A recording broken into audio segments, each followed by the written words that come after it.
Welcome to the Rise to the Challenge podcast. Joining today, he's a professional wrestler, actor, stuntman. It's Danny Limelight. How you doing today, Danny?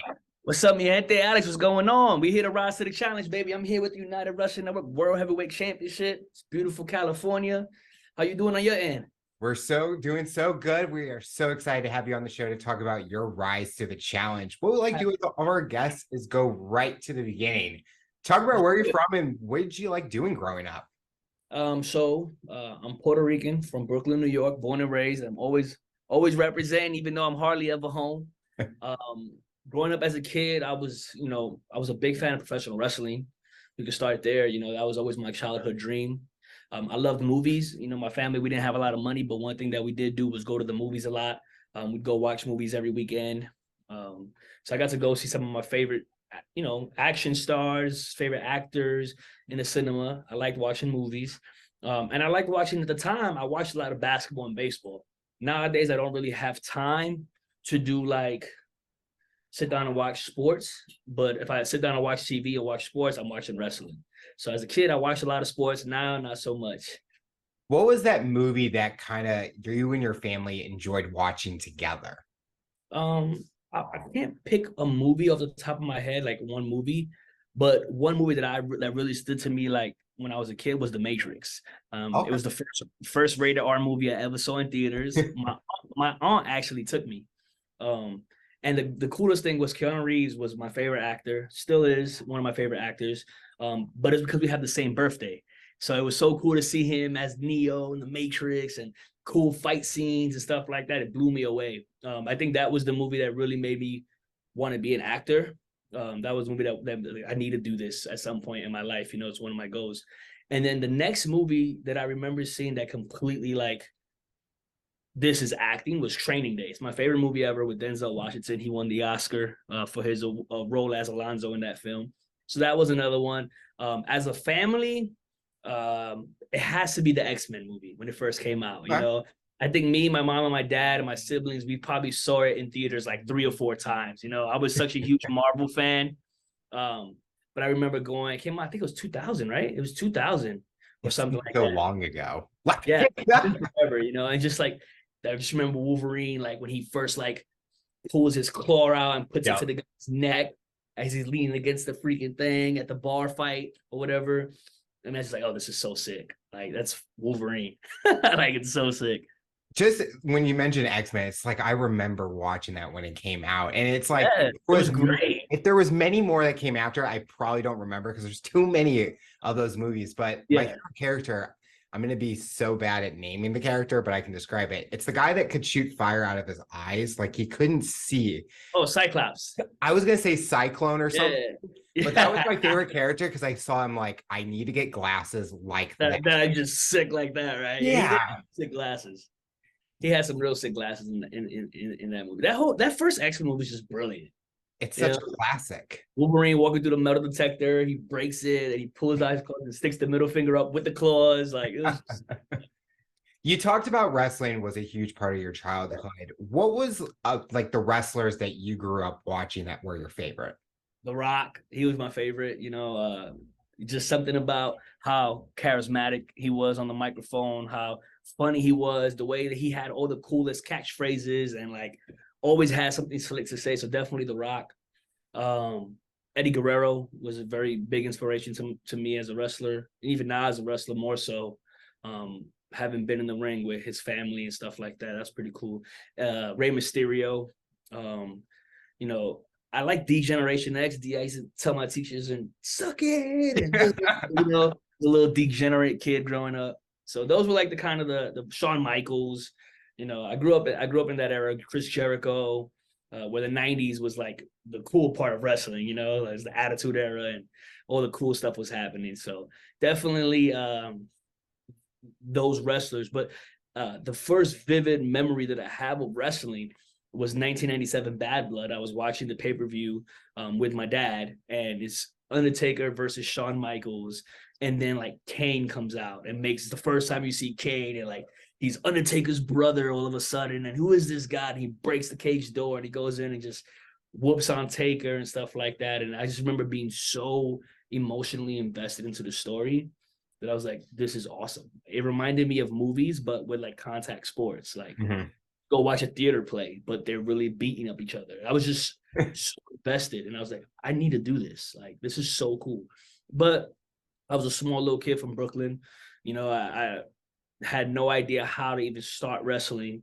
So it was just a childhood dream. You know, I never thought it would ever transpire. I wrestled, play fighting with my friends and my dad and cousins and, you know, stuff like that. But I never thought that it would be possible, you know? With the background with sports that you did play, did that kind of get you going thinking, okay, maybe I could go in that route in the future? Or if I wanted to be an athlete, I'm going to try my best at that route. So I really played baseball a lot growing up. Baseball was a very big part of my childhood. I was, you know, coming from New York, Spanish kid, everybody's a Yankees fan, like everybody plays baseball, you know? So, you know, baseball was big, and I was really trying to go to college for baseball. I was really trying to go play for the Yankees because that seemed more realistic to me than being a professional wrestler. I don't know why. It's funny looking back at it now, but it seemed more realistic. You know, it seemed like the normal Spanish kid thing to do, you know? And my father had me boxing in my junior high school years. And baseball was a big part of my high school years as well. I played varsity as a freshman. But my first high school, I got kicked out of the high school 3 months in. So I didn't even get to do baseball tryouts. And then my second high school, I tried out. I made the varsity team as a freshman. And I played in that high school for 3 years. And then I get kicked out of that high school my junior year, at the end of my junior year. I get kicked out. And so I go to a new school, a third school for my senior year. I was a troublemaker. I was always fighting. And I wouldn't really say I was a troublemaker. I was bad, but I was always fighting because people try to bully me because I was smaller, you know? So my senior year, I go to this third high school, and they already have their team. You know, they've had the same varsity team for 2+ years. Like, they're not about to sit their shortstop dude down to put the kid that's been kicked out of 2 other schools on the team, you know? So I played, but it was too late. Like, there was nobody looking at me, like no scholarships came, nothing, you know, like it was just wasted talent, you know. Hindsight looking back, I don't think I ever would have made it to the major leagues. But I don't know, you know. But that kind of left me somewhere along the lines of I didn't know what I was going to do after high school. You know, I never had a job. I never knew what I wanted to be when I grew up because wrestling didn't seem realistic. Acting didn't seem realistic. So I joined the military. And I never wanted to be in the military, but around 2008, 2009, Call of Duty was like the game. Yeah. You know, Modern Warfare had just came out. Everybody was playing it online, and the Marines were the main character. Like, they made the Marines look so badass in that video. You know, and I remember playing this game with one of my dudes that I knew from high school, and we were just playing it. And then the next day at lunch, you know, he was like, yo, he's like, and everybody knew Toro, his last name was Toro, his first name was Kenny. Everybody knew Toro was going to the Marines. He already had enlisted his junior year. He enlisted very young. He was just waiting to graduate high school so that he can go. And one day he was like, hey, if you come with me to my recruiting station, I'll buy you a slice. He's like, buy you like a slice of pizza, or I'll buy you a pie. Like, I was like, oh shit, like all I gotta do is come with you and I'm gonna get free pizza. Like, fuck yeah, you know, like right on, you know, let's do it. And I go into this recruiting office. I walk in through this door, and this staff sergeant, by name Staff Sergeant Angel Rosario, we called him Ricky Ross the boss. He looks me up and down, and I'm wearing baggy jeans, big t-shirt. That was the style back then, like what the rappers were wearing, I guess, you know. And he looks at me, he's like, this kid can't be a Marine. Get him out of my office, send him to the Army recruiting station across the street. And I just remember, like, okay, like whatever. I wasn't joining shit. I never had any intentions on joining. So he's just kicking me out of his office. I'm just thinking to myself, do I still get my fucking pizza? Like, like, is that still a thing? So I remember walking out, but because he ordered me to go across, he was in his like service blue Deltas, which is like the dress blue version the Marines wear, but with the khaki shirt, with the nice blue pants and the white hat. He just looked fresh, you know, and super professional. He had a huge stack of ribbons. He had been deployed. He had did some things in the military. And So I just followed his orders, and I started walking across to go talk to this Army recruiter. And I just remember this soldier coming out of the recruiter station. He lights a cigarette. He puts a cigarette in his mouth, and then his phone rings, and he reaches in his pocket with the cigarette in his hand, pulls the phone out, blows the whatever the hell out his mouth, and answers. And I'm not. I don't want to sound like I'm talking bad about the Army, but it just looked so unprofessional to me compared to what I had just seen the Marine do. You know, he didn't smell like cigarettes. He smelled like cologne. The office smelled clean. His uniform was pressed. This guy's wearing camis and a cigarette. Like, I never smoked a cigarette in my life, you know? So, like, it was just a turn off to me. And I just remember sitting there, like, for a second, like, this is how he sees me because of how I'm dressed. Like, he really thinks that I can't do this. I never had any intention to join the military. Like, people ask my parents all the time. I never spoke about it. But that day, I walked back into his office and said, I'm going to join the Marines. I probably was the easiest person he ever recruited in his life, because it was no fight. I just did it because I felt challenged, you know? I felt like he wanted me to rise to the challenge. You know what I'm saying? Like, so he's like, okay, I bet you can't even pass the ASVAB test. Took the test, I passed it. I go home that day. Didn't even get my pizza, by the way. So I need to give Kenny Toro the call. He's never pizza for that day. But I go home, I talk to my mom and my dad. I was like, so how y'all feel about me joining the Marine Corps? And they were like, what? And it's crazy because when I was a kid, I was a little badass. Do you remember? I don't know if you remember back in the day when Jerry Springer or like Maury would have like the drill sergeants come and yell at the bad kids. Oh, like, those are the coolest episodes, because you just see kids that think they're tough getting fucking blasted and like all this stuff, right?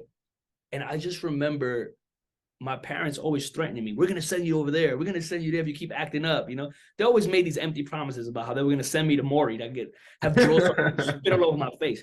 And I was like, joke's on you guys. I'm going to the real deal now. So I enlisted. They had to sign me up because I was only 17. So they had to give me permission. Fast forward, you know, I ended up becoming one of those drill instructors that trained. So when like recruits were going to Marine Corps boot camp, I was a drill instructor training over 350 Marines to become basically trained Marines in the Marine Corps boot camp. So this is a crazy story. And, you know, it all started because Call of Duty, I guess. After the first day of the Marine Corps, what was the main mission you were hoping to accomplish for yourself while you were enlisting? Did you have a goal that you were hoping to kind of like change your personality, change like your mindset? I didn't know what to expect. I didn't know what to want from it. I didn't even really pick a job that I cared for. I just wanted to go. And I guess a part of me, a lot of my friends back then called me Hollywood because I always wanted to go to Hollywood. Like, I always wanted to be in movies. I wanted to be on TV. And I just didn't know how to get there. Like, I didn't know how to leave New York. A lot of people from New York get stuck in the New York state of mind, you know, that empire state of mind. You're in the melting pot and you can't leave. Like, people never leave New York unless they're going to Florida. Like, that's you know, like, all we know is our little 4-block radius. And I just remember looking at it as a way to like get out. I was like, maybe I want to go see the world. Maybe I'll find who I'm supposed to be by doing this. And boot camp sucked. Like, it was really intense. I was always physically fit, like in shape where I can do that kind of stuff. But the mental part, that was the trip, you know, like they broke me. They broke me about 2 weeks in. It was a mix of being homesick because I never left home, just being around 90 sweaty, smelly dudes, you know, like just being told when I could eat, when I could shower, when I could sleep, you know, just like, it was a huge adjustment for me. And, you know, I remember just like I was doing push-ups on the quarterdeck in full gear. So I was dripping sweat. And I don't really sweat. Like, I'm sorry, even to this day, I barely sweat. I was dripping sweat. And this drill instructor, his name was Drill Instructor Sergeant Askew. I'll never forget his name. But he made us call him Drill Instructor Sergeant Sir because we didn't rate to call him by his last name. We didn't earn it yet, right? So he was just this complete professional, looked like a action figure, you know? Like, if I was going to buy a Marine Corps action figure, it looked just like this dude. And he was just so intense and so demanding. and you couldn't even question it because you respected him. Like he just had this swagger to him that was like all right, this dude's the real deal, you know? Like, and I just remember sitting there and I'm dripping sweat and I'm pissed and I'm like punching the floor because I'm angry. And then I just remember him catching my sweat and like licking it. And he's like, I got your soul now, bitch. And that was it. I was like, when he said that, it was like a wake up call. I was like, this is just a game. Like, he wants this. He wants to see me break. And I just remember that day thinking to myself, I'm going to be you. Like, I'm going to do this one day. It was crazy. I did. Prior to that moment, did you feel like giving up, like wanting to leave? I wanted to leave, but you can't leave. You know, once you're there, you're there. Yeah. People think they can leave, but you can't really leave. Like you're stuck. You know, the fastest way out of there is to graduate. And it was the best decision I ever made in my life because even though there are some things I don't like about the Marine Corps, there are some things I did like, there's some things I miss, there's some things I don't miss. It was a life-changing experience. It took me places I never would have been. You know, my first duty station, I lived in Japan for 2 years. I was in Okinawa. You know, I went to Thailand, Cambodia, Malaysia, the Philippines, Australia, on all these little deployments. I was with the 31st MEU, Marine Expeditionary Unit. So we like go on ship and like go to these locations and train or like do some kind of missions and stuff like that. And then when the tsunami hit mainland Japan in 2011, that 8.5 earthquake, I was part of the first humanitarian mission team that went there to go help with that issue with the Japanese locals. So it took me there. Then it brought me to California, and I finally got to Cali. And I just remember being okay, like I'm here. Like Hollywood is right up the road, you know, 2 hours away. Like, how do I get there? You know, like I had about a year left on my contract for my first 4 years, and I was like, okay, I'm getting out. This is it. And then I find out that the girl that I was dating, she's pregnant. Oh. With my daughter, Khaleesi, who's 9 years old now. She's an actress. She's in movies, commercials. she's living the real Hollywood dream, you know? Beautiful little girl. Her name's Khaleesi. We got the name from Game of Thrones, me and her mom. So I re-enlisted. I re-enlisted because I wanted to make sure that I was going to be able to provide for my daughter. You know, I wanted to be there, you know? I didn't have any money in savings. I was young and dumb and spent my money on stupid shit like cars and alcohol and clothes, you know, like just partying, you know? So I have this beautiful little girl. And it's kind of crazy when you think about it because I'm wrestling now because of my daughter. Like, we have her on April 20th. She's a 420 baby. April 20th, 2014. In August of 2014, she's about 4 months now. I have her in the little stroller thing. And my daughter was very advanced in her motor skills. So like her hands and like she just was like very advanced at a young age. And I'm pushing her down Target.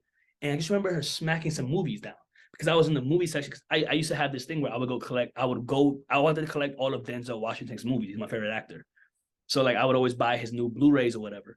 And she just knocked some movies down. So I go pick them up because I didn't want to be that parent. And in that, there was like 6 of them she knocked down. One of them was The Rock's top 10 greatest matches. And I looked at it and I was like, man, I haven't watched wrestling in years. Like, you know, like I hadn't seen it since I was younger. So like, it was like $10 or something like that. I was like, all right, whatever, I'll buy it. It's $10, you know? So I go home, I put my daughter in a bopper. It's like a little pillow thing where you sit kids on. Give her a bottle. I turn The Rock's top 10 matches on. And then her mom comes home from work. And she's like, why is my daughter watching wrestling? She's like, why is Dwayne Johnson wrestling?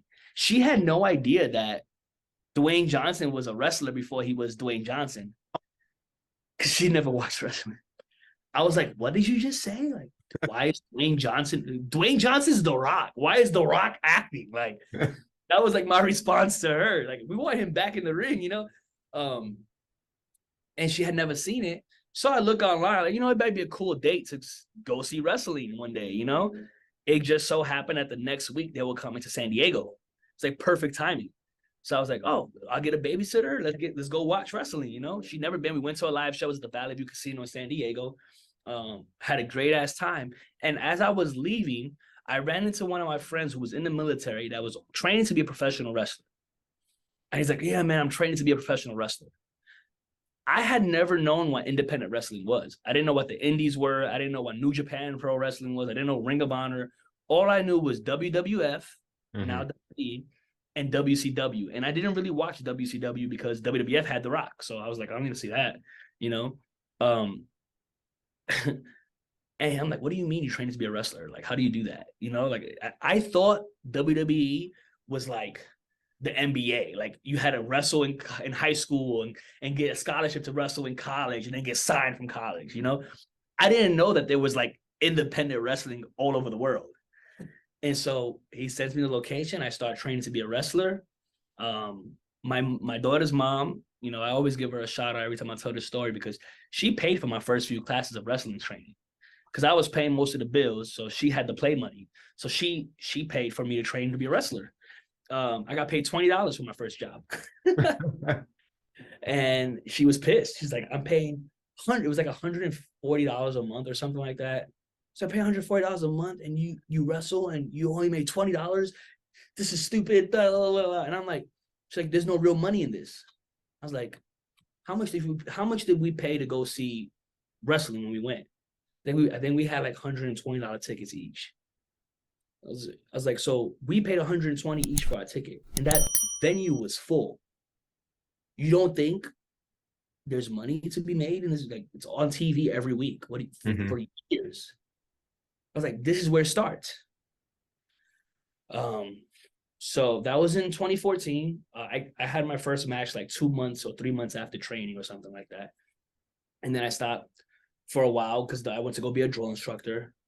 And I had no time when I was training recruits. So I wrestled from 2014 to 2016, the beginning.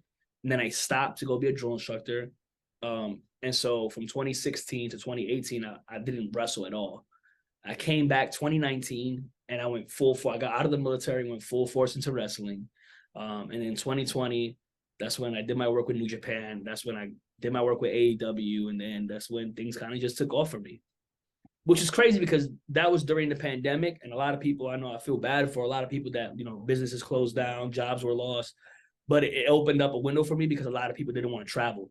And I risked it. I was like, I'll take these opportunities nobody else wants to get my name out there. And that's when it kind of worked out for me.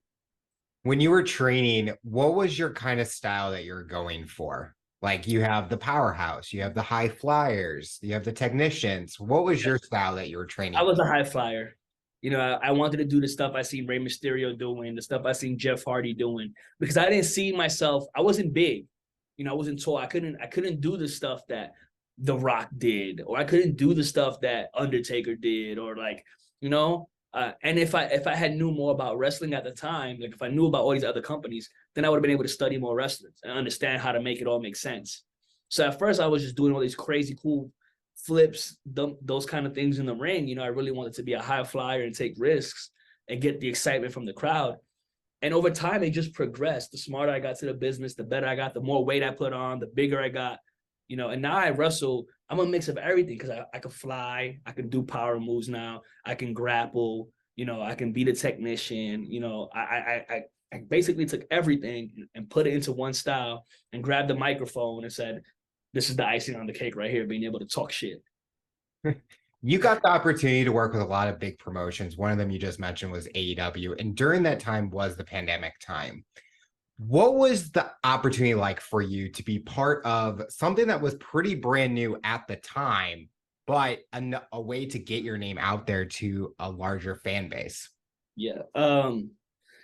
It was one of the best experiences of my life, man. I really want to thank Tony Khan and everybody involved at the time, you know, that was giving me the chances that nobody else was taking, or giving me the chances that they weren't giving other people. You know, I took it as an opportunity. I ran with it.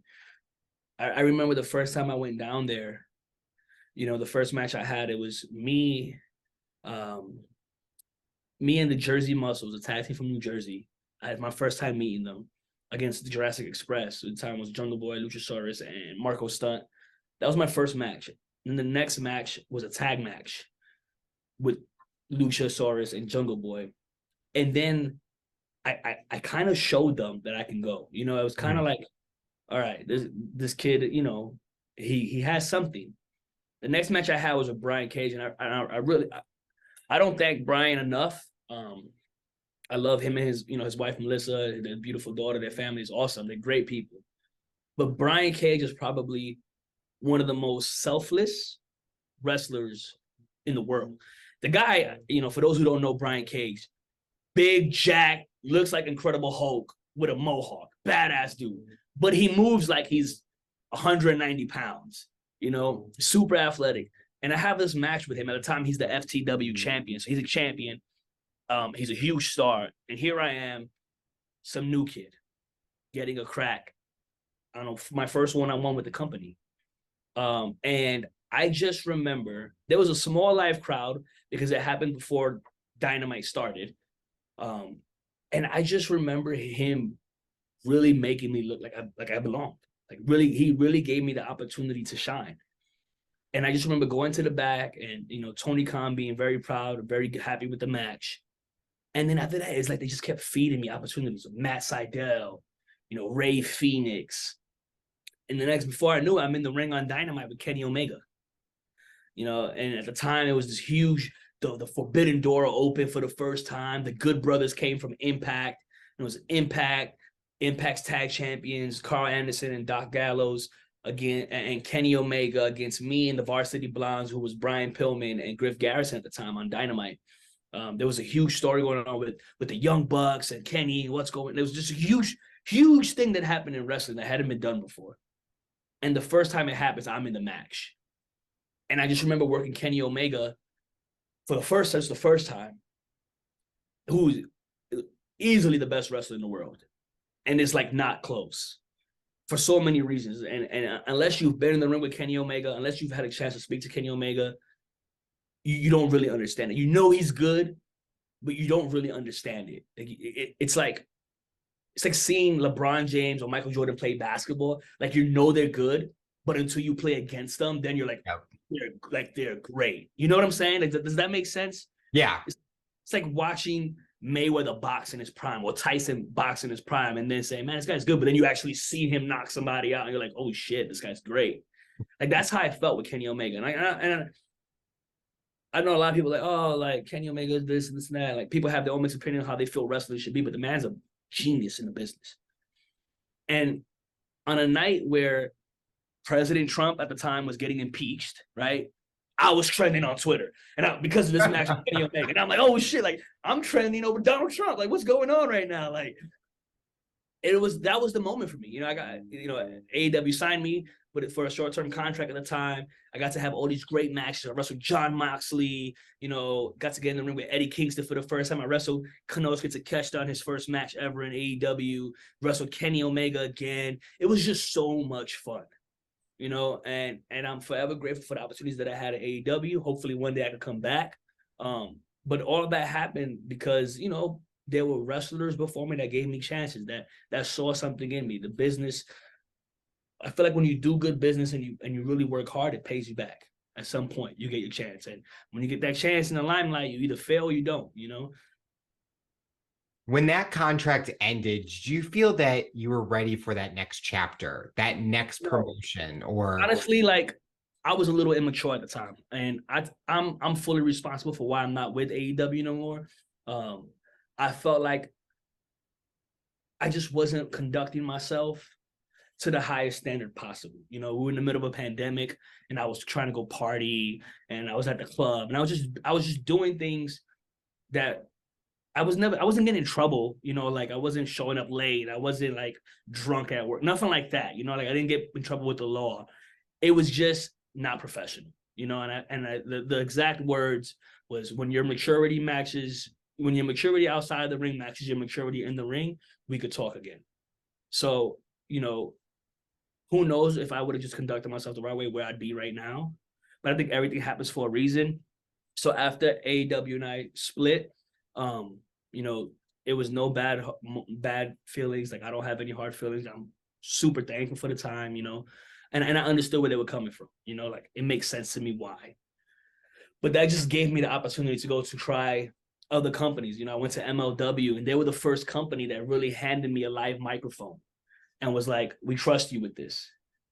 And that to me was where I really started separating myself from other wrestlers, in my opinion. You know, a lot of people could wrestle. Not everybody's charismatic enough to put people in the seats or make people want to see you wrestle. And one thing that nobody could take from me is I'm one of the best wrestlers ever on the mic. And I'll stand by that with anybody. Whoever don't like it, tell them pick up a microphone, do about it. You know what I'm saying? So that led me to MLW. I kept working with New Japan, started doing things with AAA in Mexico. And then I kept working where I was born at. You know, United Wrestling Network was my homegrown company. David Marquez was the guy that really gave me my first shot in this business. He taught me how to work TV. So when I got to AEW and those places, I was already ready for TV wrestling because I learned at United. So I just went full force into United Wrestling. And then, you know, here I am now. It'll be 200 days on Thursday that I'm the United Wrestling Network World Champ. You've had the opportunity to hold gold in a few promotions. With the gold, if you're just listening, check out the video. You can see the big gold he's wearing right now. What does that mean to you to represent as a champion? Because it's more than just being on screen, but you're kind of a figure for that company being a part as a champion. So for me, like it's very important. It's special. You know, this company is investing time, money. You know, I'm the world champion. That means I'm the guy. Like I'm the flag bearer for this company. But you know, I was MLW World Tag Team Champion. I went to IWA in Puerto Rico for Savio Vega, became World Tag Team Champion in Puerto Rico simultaneously with the MLW Tag Championships and the United Wrestling Network World Tag Team Championships. Me and the Bodega had the World Tag Team Championships, United Wrestling. I was champion, No Limits champion in Vegas, BWE SoCal champion. I just started collecting championships everywhere I went. And now, you know, this year, as of January, I had 3 championships. I finally lost 2 of them, and now I'm still the world champion. So like, it's been super dope to be able to represent these companies, to be able to promote for these companies, to be a face for these companies, to be someone when you think of that company, oh yeah, this guy's the champion there. Oh yeah, Limelight's the champion there. That to me is important because now I'm the guy they want to fight. You know, the line for this championship is back around the building right now. You know, I got guys like Tito. I got guys like Invictus Cash coming after me. You know, Moose is after me from Impact. There's a whole bunch of people that want United Wrestling Network World Gold, and they got to kill me for it. So I want to talk about a post on social media that you did with your daughter who actually got to be part of an opportunity with you. Talk about that meaning to you as a wrestler, but also as a father and had both lives come together. Oh man, it was I think it was pretty cool because, you know, my daughter was part of like she helped me. I told you the story, you know, about how I got into wrestling. She was part of that reason. And when she was very little, you know, in August of 2014, it was SummerSlam pay-per-view. And I remember I made a video with her of us wrestling. She was a baby. Like I'm like play fighting as I'm carrying her and making her do all these things. And at one point, I make her do like a Stone Cold Stunner on me, and then I have her like hop up to the couch and do like a frog splash on me. And the video went like viral on Facebook, right? And I just posted it before SummerSlam for fun, you know? It went crazy viral. You know, as my daughter got older, she started watching wrestling. You know, she loved watching it. And but this was the first time, you know, in a long time that she had came to one of my shows. She had stopped coming for a while because I had got hurt one time and it kind of scared her. So she would only watch it if I sent her the match after, and I would only send her the ones that were where I was the winner, so she wouldn't feel like she wouldn't feel bad. And just her coming and her being so down to be a part of it, like she killed it. Like for everybody who's seen the clip, like everything she did was so smooth and effortless in the ring. Like she belonged there. Before the match, I'm talking shit on the microphone. I give it to her. She says a promo. She talks some stuff. And then in the match, so to give people context, I had been feuding with this kid named Bodie for 6 months in Vegas. He's a young prodigy kid, 16 years old, right? Awesome wrestler. At the time, I was a No Limits champion. I was calling myself the No Limits Poppy. And I said, there's no limit in what I'll say on this microphone and no limit what I'll do in the ring to you. And I had been calling him my stepson because he's a kid. And like, like his mom is separated from his dad. We got real personal with the program. And I was telling his mom I'm gonna be his new stepdad. It was this whole thing. And it just so happened that the culmination match, after I had been beating this kid and bullying him for 6 months, was on Father's Day. And I just remember like telling him that, like, I was like, you know, pulling the curtain back real quick so people could get understand. I was like, I've been doing this to you for 6 months. Like, you cannot be the I'm happy to be here young prodigy kid. Like, you have to come into this angry. I've been disrespecting you. I've been disrespecting your mom. Like, you need to bring it. And I just remember him cutting a promo and saying something about how I call him my stepson, that I have other kids out there in the world that whether I can see them or not is on me, right? So he gets real personal back talking about my kids, which I loved. You know, I love the business, and I love. I'm like, this is the energy that we need for this program. And he's like, you should make some calls and bring your kids so they can see me as a real role model and see how much of a loser you are. Something like I'm paraphrasing, but something along those lines. And I was like, it's Father's Day. I'm gonna have my daughter. I'm like, this is perfect. Like, it couldn't get anything. It could not have been written any better. And I just remember contacting Joe from FSW, Future Stars of Wrestling in Las Vegas. And I was like, what if I brought my daughter and got her involved in the match? And Joe was like, you know, Joe, I love Joe. He's a Puerto Rican guy. He's great. He loves the business. He's one of the good ones. And he's like, I just don't want it to be all goofy and kook, like, you know, corny and whatever. I can't remember what word he used, but it was like one of those words about he don't want it to be stupid because it's my little girl doing something to this kid. And then I'm reading this and I'm like, Joe, the plan is for this 16-year-old kid to beat me. I'm a 10-year Marine Corps veteran with tons of combat experience, especially combat sports. I was like, if it's believable that he can beat me, it's believable that my daughter, who's just a little bit younger than him, could catch him off guard and do something. I mean, for people who listen in, tuning in, you ever been hit by a kid not expecting it? Sometimes the shit hurts. You ever have a kid smack you in the face with a controller or just punch you in the face? You know, if you get caught off slipping, like, it hurts.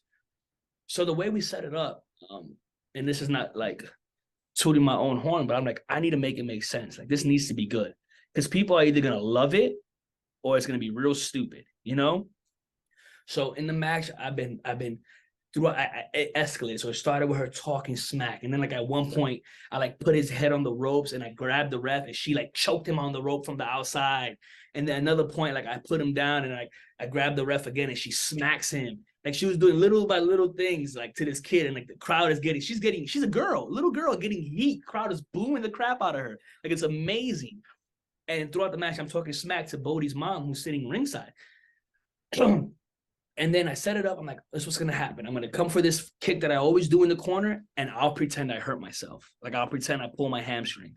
That'll give me a moment to stop. Everybody be like, what's going on? I could grab the ref, completely pull the ref away from what's going on. But Bodie's, who would have just been kicked in the face, could be dazed out. I was like, when this happens, Lisi, I call my daughter, her name's Khaleesi, we call her Lisi. Like, Lisi, you hop in the ring, you grab his arm, you do your rope walk and jump off and hit him with my finishing move, which is a tornado DDT. So he's dazed. He don't see her jump. You know, she's 60 pounds or however much she weighs. She jumps, she grabs his head and pulls his head down. The momentum took him down, rocks him. The place went crazy. Like, I remember sitting there and just listening. Like, I could barely see it happening because I had the ref in my face, but I could hear everything. And I'm like, beautiful. Because she did what a lot of wrestlers can't do. From the promo to the getting in the ring smoothly, walking the rope fast without stumbling, nothing, jumping, laying him out, and then smoothly hopping out of the ring, looking right at the camera and shrugging it off like, yep, I did. And the crowd starts chanting, holy shit, holy shit. And it was Father's Day, and it led right into the finish of the match when Bodie's mom finally gets involved and she gets her payback for all the shit that I put her through. And it was just awesome storytelling. And even though I lost the match, it was a cool ass moment for me. One of my favorite moments ever, because I made the kid a star in Las Vegas, and I got to share that moment with my daughter, who after the match was taking pictures and signing autographs, you know? So, but I knew, I believed in her, and I knew she could do it because she's already acting on camera. She's already in film. She's already, you know, she trains, you know, like she's not a lazy kid. Like, we had her in gymnastics. We put her in dancing. We put her in all this kind of physical stuff that I knew she was going to be able to do it. Did I think it was going to be executed that flawlessly? No. but the fact that they did is pretty dope.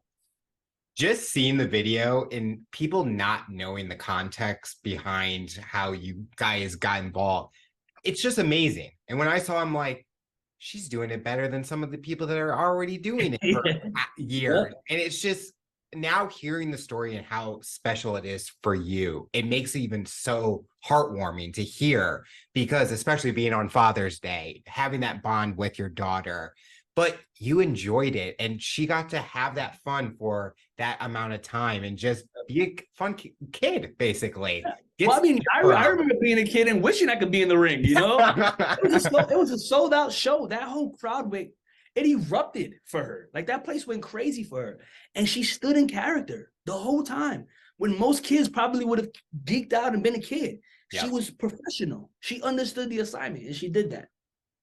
Looking at a fun question, who is a dream opponent that is wrestling now that maybe one day you hope to face off in the ring? Oh man, I have so many. I'd love to wrestle Kenny Omega one-on-one. Will Ospreay, Ricochet, Hiromu Tanahashi. Who else? I said Hiromu, I said Tanahashi, Kenny, Will, Ricochet. Those are like off the top of my head, you know, the guys like Roman Reigns, you know, is like the other guy, you know, like everybody. I want to wrestle everybody. You know, Jay White is another guy on my list. I feel like I could have a really good match with Jay White. Man, it's just, when I start thinking about dream opponents, I start thinking, like, my mind goes crazy. Like, oh, I wish I could wrestle Rock. I wish I could wrestle Rey Mysterio. You know, like, this is all these people that you know, Chris Jericho, he still wrestles, right? Like, I would love to do that, you know? So this is just a list that goes on and on. Do you feel that with wrestling, it's giving you opportunities in other areas like acting, stunts, things like that, to give you that kind of motivation to go out there and do what you want to do? Yeah, I think the wrestling helped me a lot. It kind of led me into stunts, and then stunts kind of took me into the acting. And between doing, you know, auditions and wrestling and stuff like that, like, I have an audition I got to do today for a movie.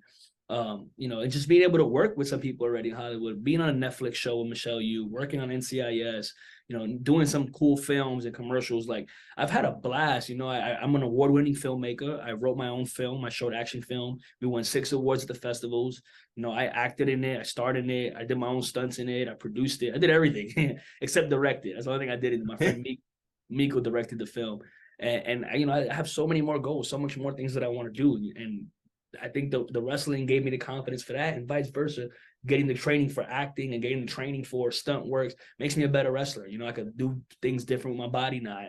The acting helps me with facials. It helps me with body language. It helps me with what I say on the microphone. And having that improv skills where on the fly I can say whatever I want. They go hand in hand for me, and I can see why it makes people like The Rock, Batista, John Cena such successful actors. The wrestling came from wrestling, you know, and now, like, Mercedes Moné, formerly known as Sasha Banks, she's the next one. She'll probably be the first female superstar from wrestler turned actor. You talked about when you left AEW, immaturity was there. Do you feel you have matured since that time to where you are today? Yes, because when it first happened, I was upset. You know, and now looking back, I could see my mistakes. You know, I'm mature enough to understand why the company needed to do that. I'm mature enough to understand where I needed to improve at. I'm a way different person than I was 2 years ago. You know, it's been over 2 years now that I left AEW. And I've grown tremendously in the ring and outside the ring, but more importantly, outside the ring. You know, I'm not partying like I used to. I'm not doing a lot of stuff that I used to do. I got it out my system. I learned the hard way. You know, now I want nothing more but to get another chance to show everybody how good I am. Has injuries ever played an effect in your career? And does it ever make you worry, like, how much longer can I do this? Or how much longer do I want to do this? Injuries, I've separated my shoulder. I've split my head, had to get staples. I'm just too stubborn, and I never take the time I need to recover properly. And I always rush my recovery to get back in the ring. So I sometimes feel injuries lingering. Sometimes, you know, my shoulder may hurt, my knee may hurt. I might be a little bit more sore this day than the next.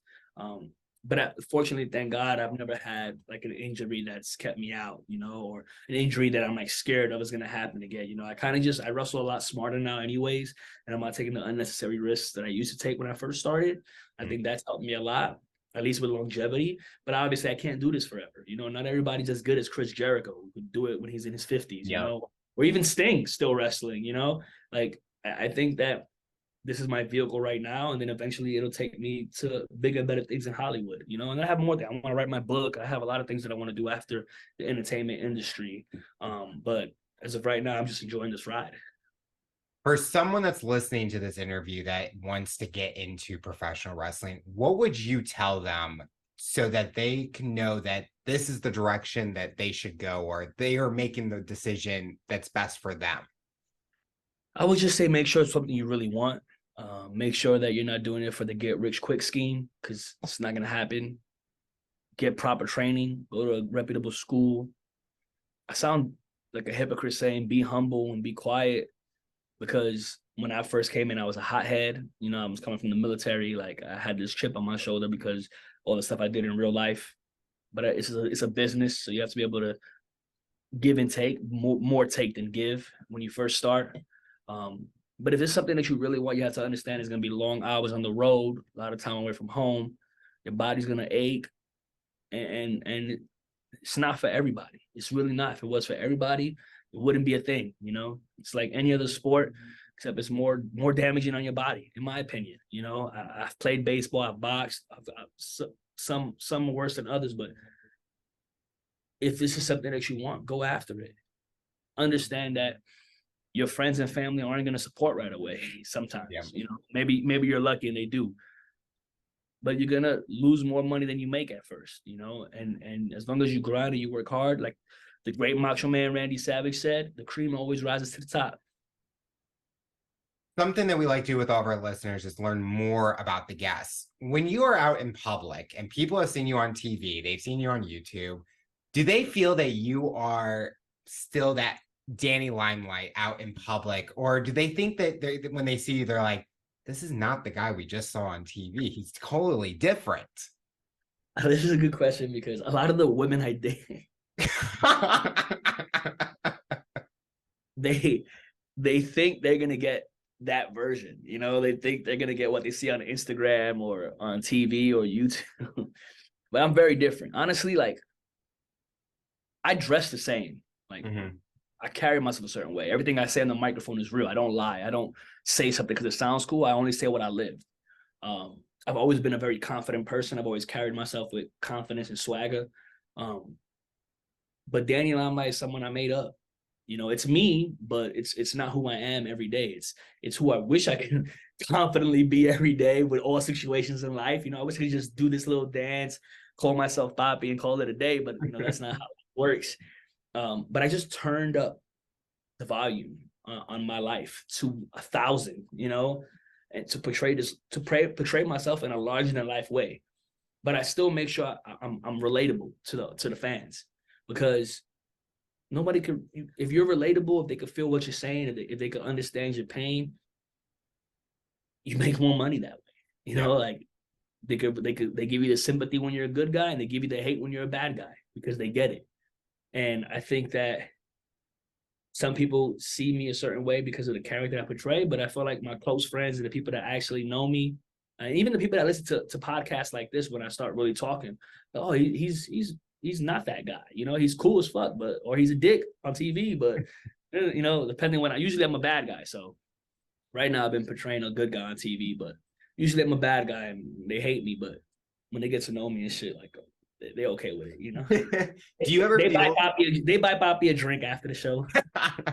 Do you ever feel pressure with being a public figure that everything you do, you have to be careful, like what you say, what you post, what you do out in public, because media outlets will catch it right away, and then that could change your career or what happens with the promotions you do work with? That goes along with the maturity thing. Like, I used to post videos on Instagram, me partying in the club with 10 to 15 girls in the section, bottles of Hennessy, and wilding out and living a certain life. But letting everybody in. Like, sometimes it's not good to let everybody in. Sometimes some things you keep to yourself, or just be professional, or conduct yourself in a professional way. I I'm smarter now. I'm mature. I know what I should be doing and what I shouldn't be doing, you know, especially for where I want to go in life. And I think that's the most important thing is this is what you want. If this is where you want to be, certain things need to stop, you know? So when you're not wrestling, when you're not working, what do you like to do for fun? What do you do on your relaxing days, your days off? I like to go to the movies. I watch movies. I love movies. Cinema has always been my thing since I was a kid, still my thing now. I like to shop. I like to sit up on my rooftop pool by the jacuzzi, you know, with some mimosas and my homegirls and just enjoy the weather. I love taking my kids to Dave and Buster's, Disneyland, like that kind of stuff. I'm not a fan of hikes, but I like working out. You know, I like going to the gym, eating. I eat a lot. I like trying new restaurants. What else? I like to read and write. I write a lot. I read a lot. A lot of people don't know that about me. I like to read and write. And just like educate myself. You know, I go to school. That keeps me pretty busy as well. But other than that, man, like being a dad, like that shit is dope.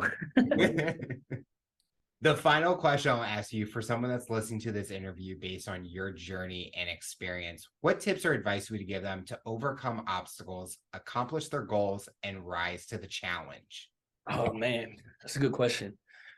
For me, Alex, I think it's like, to want anything in life, like you have to want it as bad as you want to breathe. And this is something that I learned in the military. There's a quote that said, if you want something in life, you have to want it as bad as you want to breathe. What happens if you stop breathing? You die. So you have to breathe. You have to do it to live. If you want something, if you're passionate about something, you have to locate, close with, and destroy the objective. Like you have to put the effort in. I believe in the universe. I believe in alignment. I believe in manifestation. But if you're not putting in the work, if you're not grinding, if you're not making the effort, if you're not trying to rise to the challenge, you're going to fall flat.